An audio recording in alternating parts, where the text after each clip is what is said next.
Back to back പീഡന ആരോപണങ്ങൾ പുറത്തു വരുന്ന സന്ദർഭത്തിൽ യൂത്ത് വ്യാജനായിട്ടുള്ള അല്ലെങ്കിൽ ഞരമ്പനായിട്ടുള്ള രാഹുൽ മാങ്കൂട്ടത്തിനെ തകർത്തത് തന്റെ നിഴലായി നടന്ന വ്യക്തിയുടെ പ്രവർത്തനമാണ്.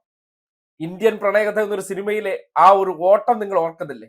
ഫഹദ് ഫാസിൽ സ്വന്തം തടി രക്ഷിക്കാൻ വേണ്ടി ഓടിക്കളയുന്ന ഒരു ഓട്ടം ഉണ്ടല്ലോ, ഒന്ന് കണ്ടേ.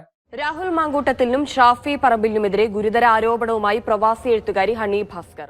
രാഹുൽ മാങ്കൂട്ടത്തിലിന്റെ ഇരകളായ സ്ത്രീകളെ തനിക്കറിയാം. പലരും രാഹുലിനെതിരെ ഷാഫി പറമ്പിലിന് പരാതി നൽകിയിട്ടുണ്ട്.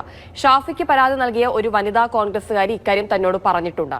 ഈ പ്രവൃത്തിയാണ് സ്വന്തം ബോസ്, മനസാക്ഷി സൂക്ഷിപ്പുകാരൻ, തന്റെ ഗോഡ് ഫാദർ എല്ലാമായി കണക്കാക്കുന്ന ഷാഫി പറമ്പിൽ ചെയ്ത പ്രവർത്തനം. സാധാരണഗതിയിൽ എന്തുണ്ടെങ്കിലും ന്യായീകരിക്കാൻ വരുന്ന വ്യക്തിയാണ്. പക്ഷേ ഇന്നലെ ആ ഓഡിയോ പുറത്തു വന്ന ഉടനെ വീട്ടിൽ നിൽക്കുകയായിരുന്നു. കുളിച്ചോണ്ട് നിന്നപ്പോഴാണ് അദ്ദേഹം ടി-വിയിൽ ഈ വാർത്ത കേട്ടത്. വെളിയിൽ തലയിട്ട് നോക്കിയതും ഇത് ആ ഓഡിയോ കേൾക്കുന്നു.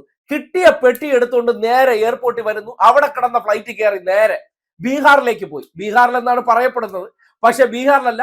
എവിടെയാണോ എന്നെ ഇറക്കാൻ പറ്റണ എത്തി അവിടെ ഇറക്കിയത്. എനിക്ക് എങ്ങനെയെങ്കിലും ഈ നാട്ടിൽ നിന്ന് പോയാൽ മതി. കുറച്ചു ദിവസത്തേക്ക് ഞാൻ ഇവിടെ നിന്ന എന്റെ കരിയറും തീരും, എന്റെ തടിയും മോശമാവും. എങ്ങനെ ഉണ്ട്? നേരത്തെ ആ ഇന്ത്യൻ പ്രണയകഥയിലെ ഫഹദ് ഫാസിലിന്റെ ഓട്ടം നമ്മൾ കണ്ടില്ലേ? അതാണ് ഷാഫി ഇക്ക.